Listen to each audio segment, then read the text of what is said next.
Lorsque nous recevons des groupes ou des couples ou des familles à la ferme, on a souvent la question à savoir combien y a-t-il de couleurs naturelles d'alpaga.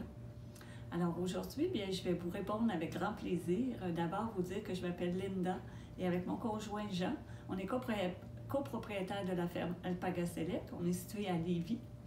Et aujourd'hui, je vais répondre à la question. Dans le fond, combien y a-t-il de couleurs naturelles d'alpaga? Je vais me référer à ce qu'on reçoit de la part de la Alpaca Owners Association Incorporée. J'espère de bien le prononcer. Et on parle naturellement qu'il y a 16 couleurs. On parle souvent entre 16 et 22, mais dans le guide, vous allez voir, on parle vraiment de 16 couleurs.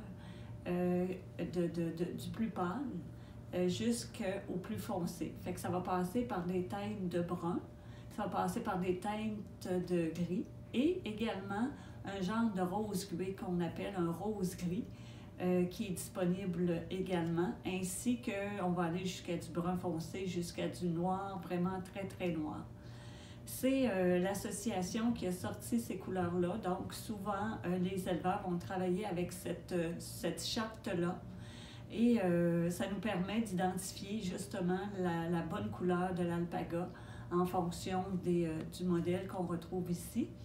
Pour nous, c'est important parce qu'on doit identifier les animaux. Et une façon d'identifier l'animal, c'est de par sa couleur. Alors, quand on fait l'enregistrement, la couleur va être importante également.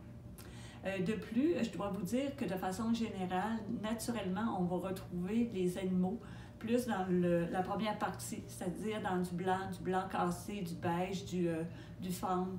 Alors, naturellement, la majorité des animaux se retrouvent dans cette catégorie-là.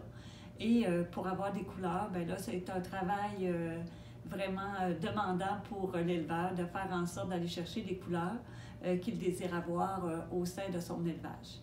Alors voilà, pour aujourd'hui, je voulais vous parler des couleurs naturelles qu'on retrouve chez l'alpaga.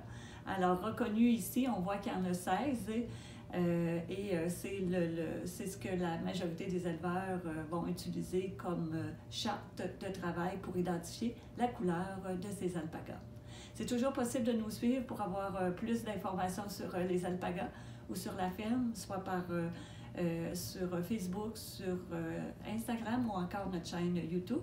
Et on vous invite à vous abonner. Au plaisir, au revoir.